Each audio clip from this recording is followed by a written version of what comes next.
Hello everyone, in this video we will cover the topic dialysis. Dialysis के अंदर हम लोग इसकी डेफिनेशन, इंडिकेशन को पढ़ेंगे। साथ में हम लोग ये भी बात करेंगे कि मेथड ऑफ डायलिसिस कौन कौन से होते हैं। स्टार्ट करते हैं इसकी डेफिनेशन से। डायलिसिस इज़ अ प्रोसेस और we can say that is a substitute for kidney to remove waste material from blood when kidney stop working properly. यानी कि डायलिसिस जो है ना, वो एक प्रोसेस है और एक ये सब्सटीट्यूट मेथड भी है किडनी के लिए वेस्ट मटेरियल को रिमूव करने के लिए। यानी कि जो भी केसेस होते हैं जिनके अंदर किडनी जो होती है वो किसी भी तरीके से डैमेज हो चुकी है या फिर उसके अंदर कोई भी इम्पेयरमेंट देखने को मिलता है जिस वजह से किडनी जो है वो ब्लड को फ़िल्टर नहीं कर पाती, तो उस कंडीशन में हम लोग एक सब्सटीट्यूट मेथड का इस्तेमाल करेंगे जिसका नाम है डायलिसिस। ये जो मेथड है ये किडनी के अंदर से जो वेस्ट है ना, वेस्ट उसको रिमूव करने के लिए हेल्प करता है। नेक्स्ट, अब बात करते हैं इसके इंडिकेशन की। इंडिकेशन मतलब डायलिसिस जो है वो किन किन केसेस में ज़रूरत पड़ती है डायलिसिस की। सबसे पहले, to remove the end products of protein metabolism. जो भी एंड प्रोडक्ट होते हैं ना प्रोटीन मेटाबॉलिज्म के, उनको रिमूव करने के लिए डायलिसिस की ज़रूरत पड़ती है। Such as urea creatinine from blood. जो ब्लड होता है उससे यूरिया और क्रिटेनाइन को रिमूव करने के लिए डायलिसिस की ज़रूरत पड़ती है। Second, to maintain a safe concentration of serum electrolyte. यानी कि जो सीरम इलेक्ट्रोलाइट लेवल है उसका एक सेफ कंसंट्रेशन मेंटेन करने के लिए आपको डायलिसिस की ज़रूरत पड़ती है। To remove excessive fluid from body. जो भी एक्सेस फ्लूइड है या फिर एक्स्ट्रा फ्लूइड है बॉडी के अंदर, उसको रिमूव करने के लिए डायलिसिस का इस्तेमाल किया जाता है। नेक्स्ट है acute poisoning and renal failure. यानी कि एक्यूट पॉइजनिंग और रीनल फेलियर की कंडीशन के अंदर भी डायलिसिस का इस्तेमाल किया जाता है।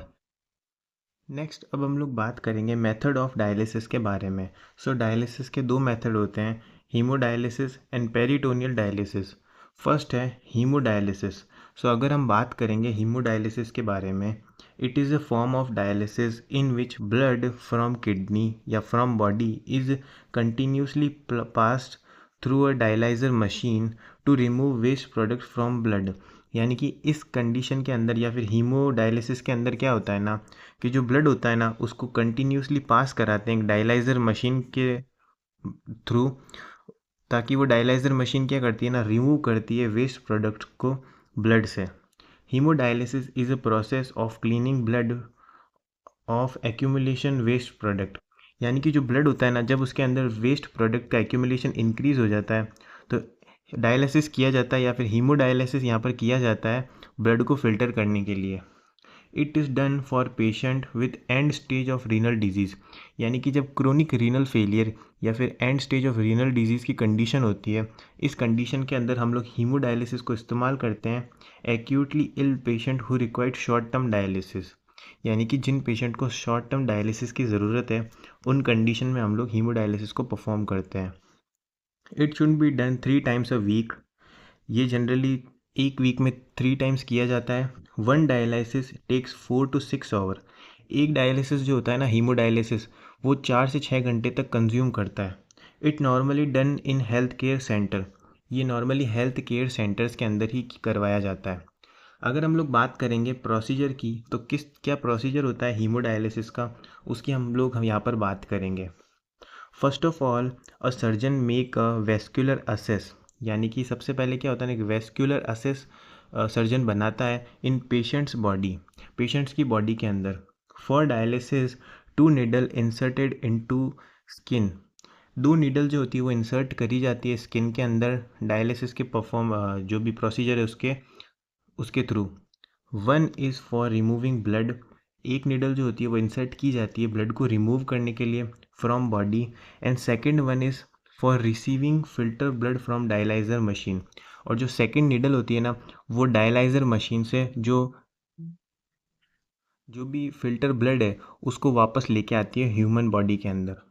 Dialyser machine contain a semi permeable membrane.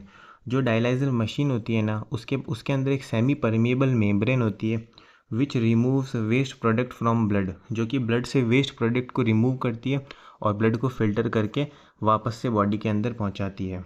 ये कुछ इस तरीके से होता है, जहाँ पर एक हैंड के अंदर यहाँ पर एक निडल इंसर्ट करी जाती है।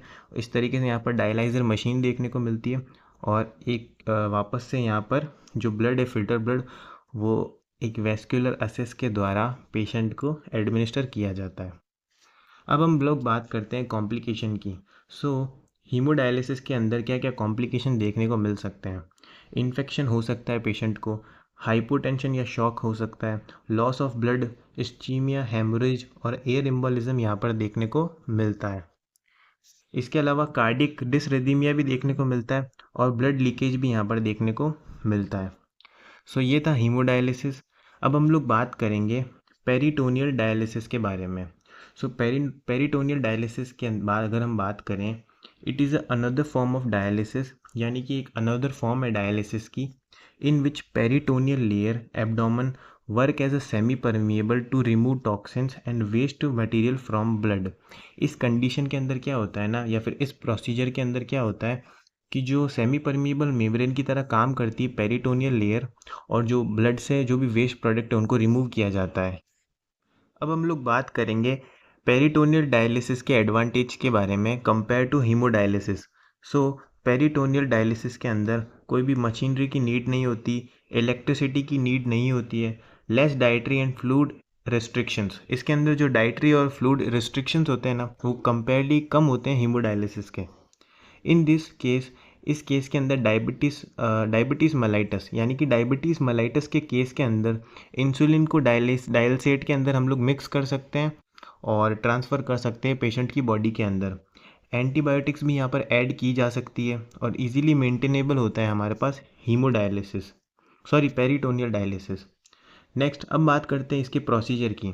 सो प्रोसीजर क्या है? First of all an catheter is inserted into peritoneal cavity.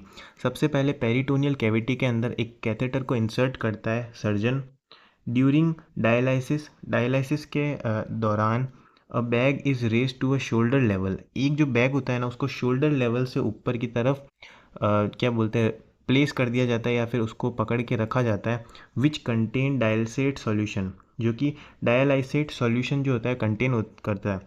Due to gravity की वजह से solution flow inside peritoneal cavity. Peritoneal cavity के अंदर जो सॉल्यूशन है वो डायलेट हो जाता है और नीचे की तरफ चला जाता है। इसकी वजह से this solution mixed with waste material inside a cavity.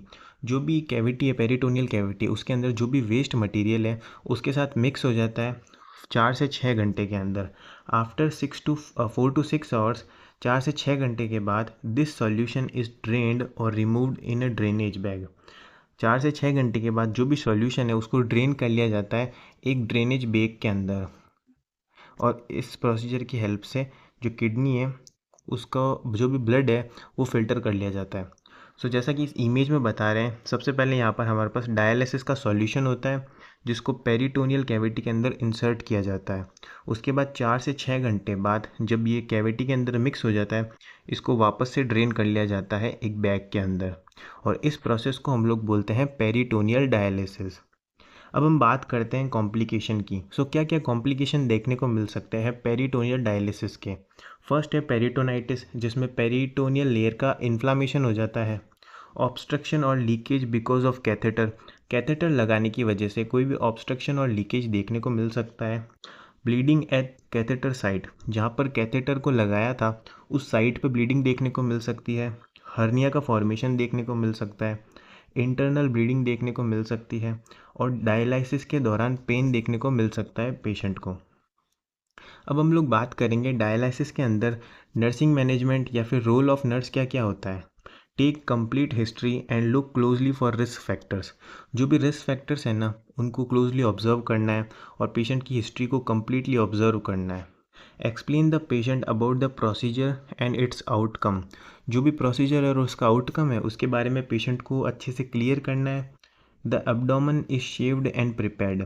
अगर डायलिसिस परफॉर्म करना ही है तो शेव्ड और प्रिपेयर्ड होना चाहिए abdomen. Ask patient about past and present medication. Patient कौन सी मेडिकेशन जो है वो कंज्यूम करना है उसके बारे में आपको कंफर्म होना चाहिए। डाइट, वेट चेंजेस और एनर्जी लेवल के बारे में भी असेस करना है। Assess the infection before the peritoneal dialysis. कोई भी इन्फेक्शन है या नहीं पेशेंट को, ये आपको असेस करना है। In case of peritoneal dialysis, dialysate warmed at to 37 degree, यानी कि जो डायल सेट है या फिर जो भी डायलिसिस का सॉल्यूशन है ना, वो 37 डिग्री पे वार्म्ड होना चाहिए, क्योंकि बॉडी टेम्परेचर भी 37 डिग्री होता है। Monitor the vital science and weight of patient before and after procedure. Vital science जो है उन्हें मॉनिटर करना है, और जो वेट है पेशेंट का उसको प्रोसीजर से पहले और प्रोसीजर के बाद दोनों टाइम मेंटेन करना है या फिर उसको मॉनिटर करना है। सो आई होप आपको समझ आया होगा डायलिसिस। समझ आया तो please like, share and subscribe. और अगर आपको इस टॉपिक की PDF चाहिए तो आप टेलीग्राम चैनल NSG लाइब्रेरी से इसको जाकर डाउनलोड कर सकते हो। Thank you.